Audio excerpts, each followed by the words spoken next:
confined to Greece or to any one continent. It's called pump and dump. And the politicians and the monetary institutions across the globe are robbing us blind. Tony Blair was appointed by JP Morgan Chase to do what is described in this video that was done by some French politicians and by leaders of the European Central Bank with the full authority of Madame Lagarde at the IMF. So I'm now going to start the movie playing and I'll let the movie do the talking. It is horrendous, and as a consequence the treasury in your once great nation is absolutely empty, and the citizens globally are in austerity as these jokers who are on screen now, that's Rubin, Patterson, Quimay, Storch, Genschler and Dudley, much more famous and villainous names to come. Okay, here we go. Enforcement, Adam Storch is also a former Goldman Sachs employee. The final circle has an influence on international institutions. Robert Zoellick has just left the presidency of the World Bank, while the governor of the Bank of Canada, Mark Carney, has taken on the chairmanship of the Financial Stability Board, the body in charge of reforming the global financial system. None of these individuals agreed to answer our questions, and all our requests to Goldman Sachs for interviews with them were turned down. This club of former employees functions along the revolving door principle, the movement of personnel between the bank and government. It is a practice that is at the very heart of Goldman Sachs culture. It's not like they have to bribe people, they simply put people in senior positions all the time, all over the United States. And in fact, they do that in large parts of the world. IMF, World Bank, all kinds of institutions like this. The problem is that they don't even seem to envision the concept of a conflict of interest.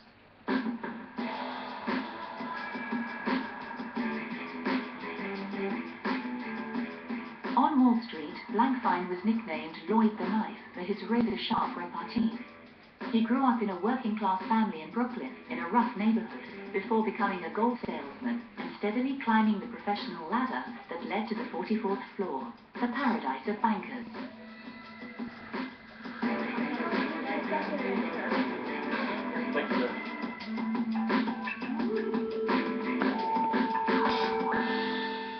Has there ever been a time when Goldman's investment advisors bought securities from Goldman for a client, and at the same time Goldman was simultaneously shorting?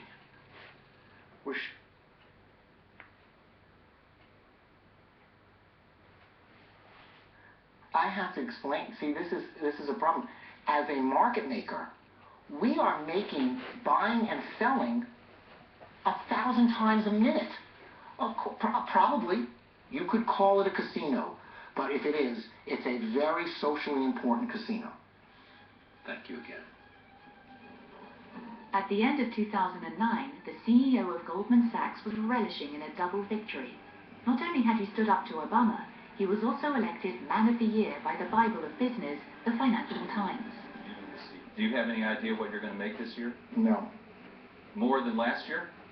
I suspect it's very unlikely to be less than last year.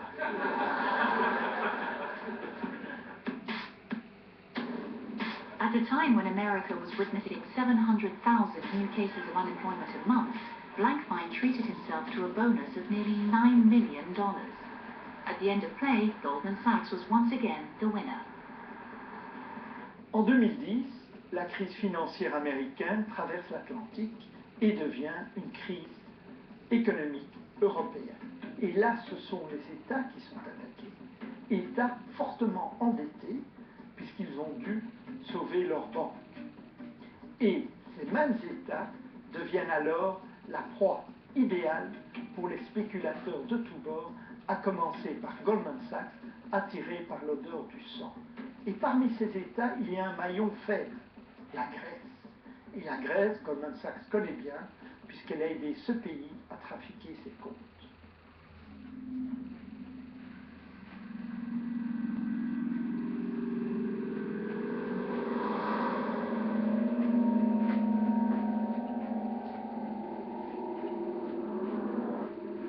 yet, everything had started off as in a dream.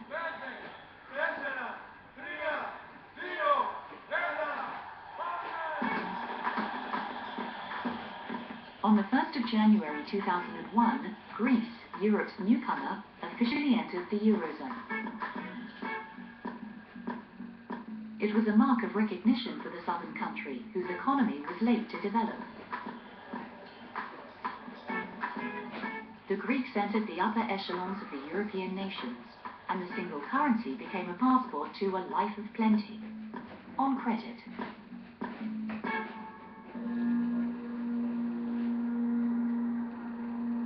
The morning after a party can be a painful experience.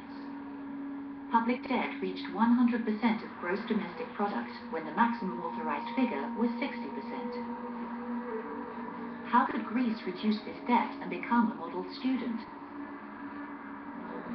One opportunity was to manipulate loans in foreign currencies in order to artificially lower the statistics. In Wall Street jargon, this is known as a currency swap. It's an OTC, or an over-the-counter operation.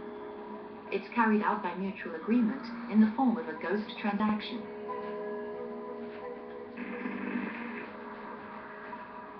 A senior Greek civil servant was sent to the international finance front, like a lamb to the slaughter.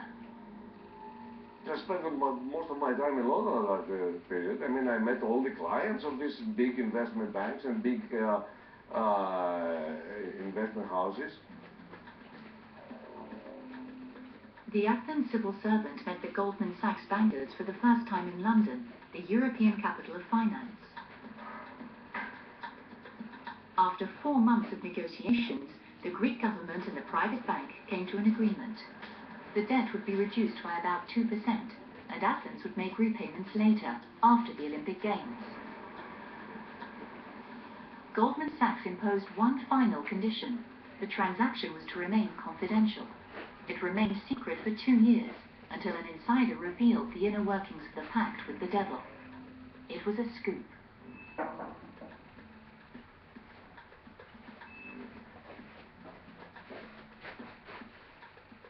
I remember it very well because it was at a restaurant in Canary Wharf where I was meeting a senior banker, contact of mine, and he told me, did you know about this deal that Greece did with Goldman? This banker, who's used to making incredible amounts of money, was shocked by another banker's deal.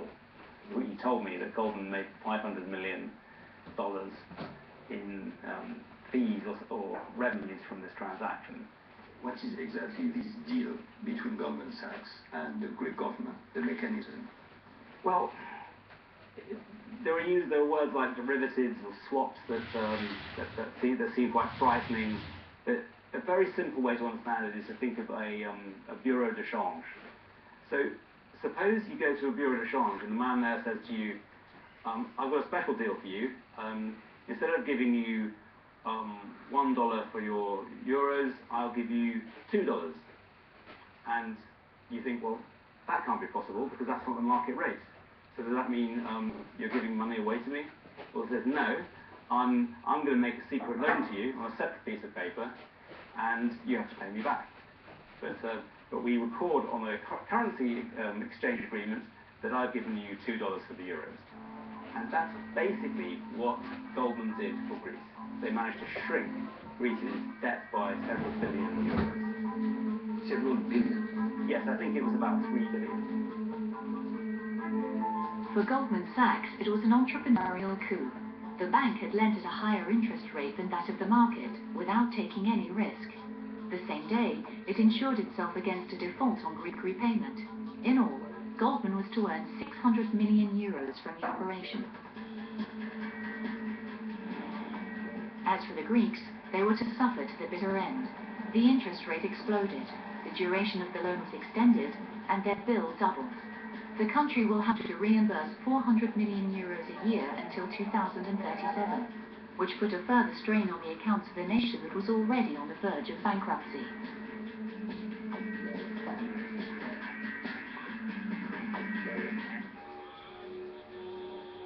When the new Prime Minister, George Papandreou, was appointed to turn the accounts around, Goldman's number 2, Gary Cohn, arrived in Athens.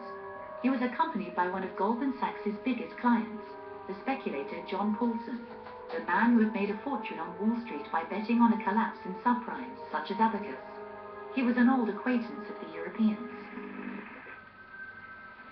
Paulson and Cohn offered to further relieve the official Greek debt by a few billion euros. We know that Goldman Sachs was called or tried to oblige by offering a deal, a private placement on the Greek debt. But no offer worked, actually. Nothing went ahead. After Papandreou's refusal, speculation against the Greek debt intensified, and soon the very existence of the Eurozone itself was threatened. Goldman Sachs was accused of being one of the instigators of these attacks against the European currency. Its dubious dealings with Athens came to the surface, and the bank became the public enemy number 1 for the European leaders. Est-ce que cette banque, d'après vos informations, Christine Lagarde, a franchi un certain nombre de lignes jaunes? Il faut savoir, si ça a été du maquillage de compte et si ça a été légal ou pas, à l'époque où ça a été fait. Et si ça a été légal, il faut s'interroger pour savoir si c'était propice pour la stabilité, probablement non. Et dans ce cas-là, comment on peut éviter, ou si on a déjà pris les mesures, pour éviter que ça se reproduise. All the official inquiries came to the same conclusion. Doctoring the Greek accounts was, at the time, an entirely legal operation. Once again, Goldman Sachs had crossed the ethical line, a frontier it had stopped recognizing a long time ago. At the end of play, Goldman Sachs was again a winner.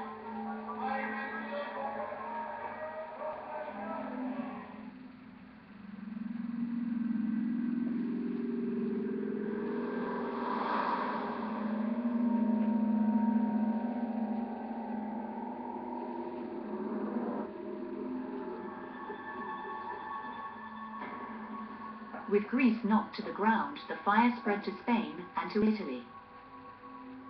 Saving the single currency cost taxpayers hundreds of billions of euros, brought down several governments, and aggravated the deficits of the EU member states for at least a decade.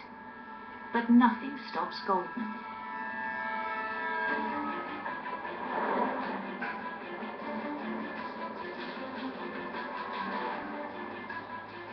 June 2011. The bank prepared one of its finest blows. One of its former vice presidents, the Italian Mario Draghi, was looking likely to head the European Central Bank. He had one last hurdle to jump: obtain the agreement of the European deputies in Brussels.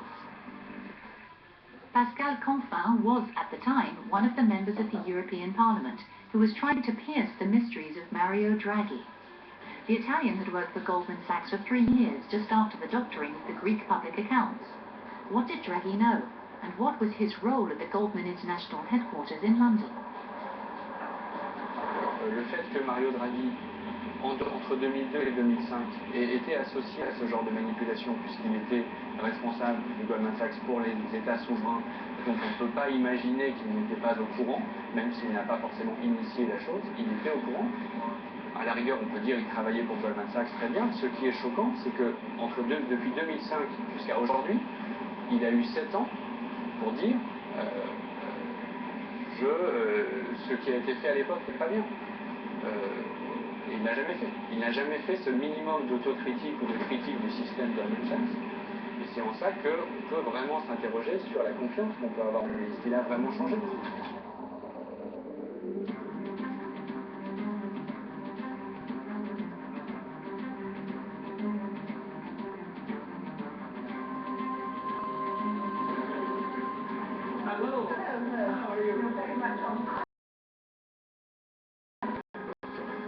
That day, Mario Draghi took his first oral exam before the European deputies.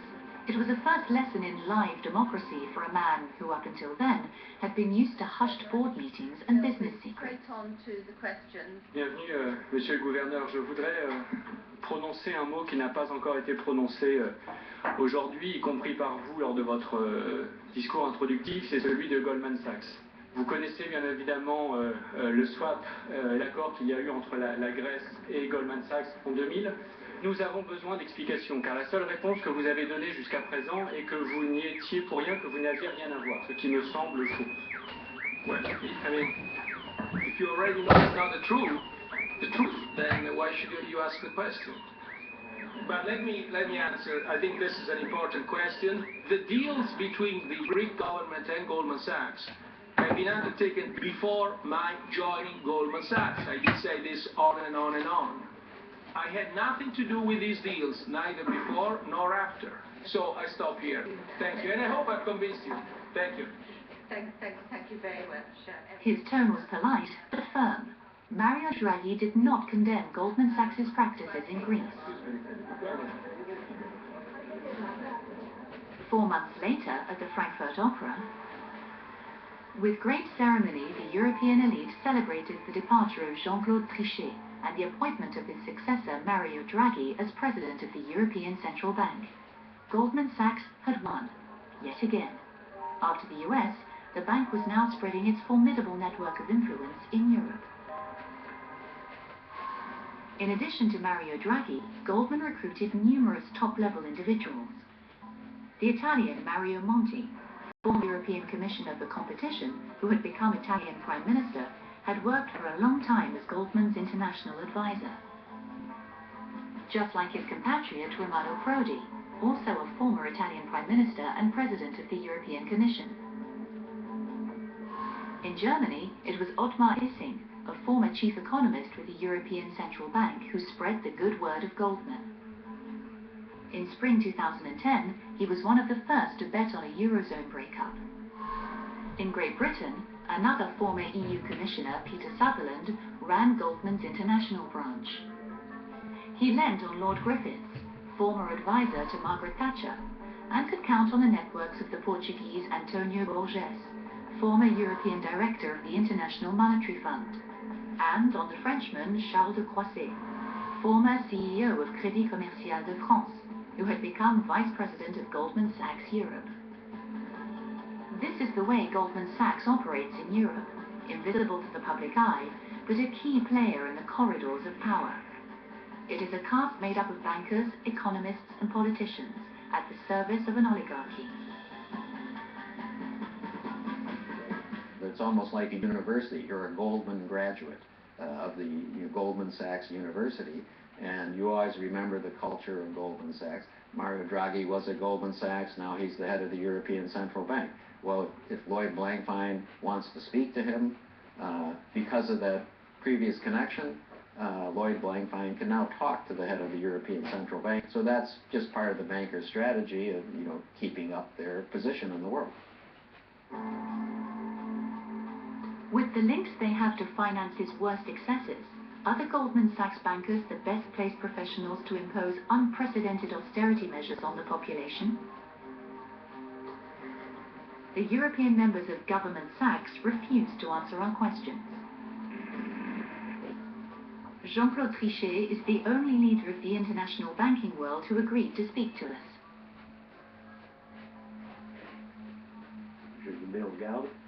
Rechercher un bouc émissaire conduit à disculper tout le reste du système. Au sujet de Mario Draghi, ses critiques montrent du doigt son passage chez Goldman Sachs, en disant il y a là des questions qui se posent, des questions éthiques qui se posent. Stop, je réfléchis. Je ne m'attendais pas à cette question. Non, votre temps. Oui, mais moi je ne veux pas répondre. Donc vous ne me posez pas la question. On est bien d'accord, hein, vous ne me posez pas la question.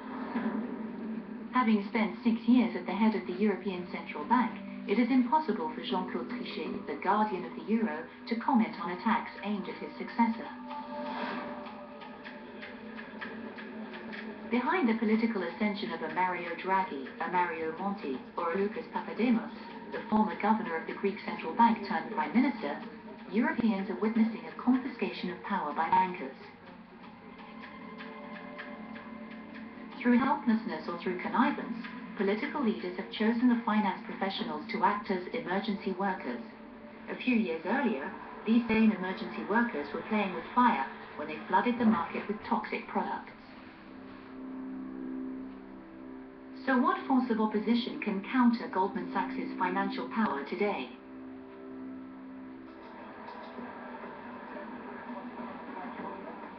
This first condemnation of Goldman Sachs's practices traveled the world. More than ever, the bank embodied the dark side of world finance, the Darth Vader of Wall Street.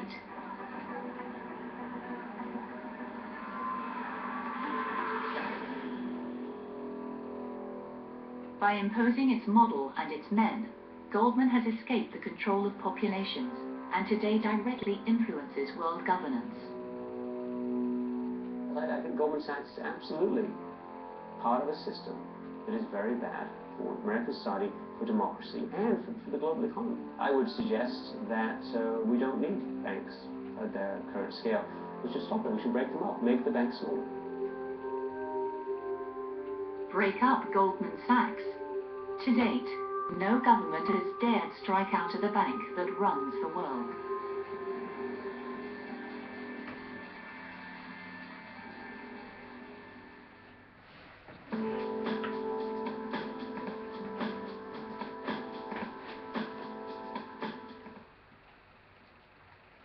There you go.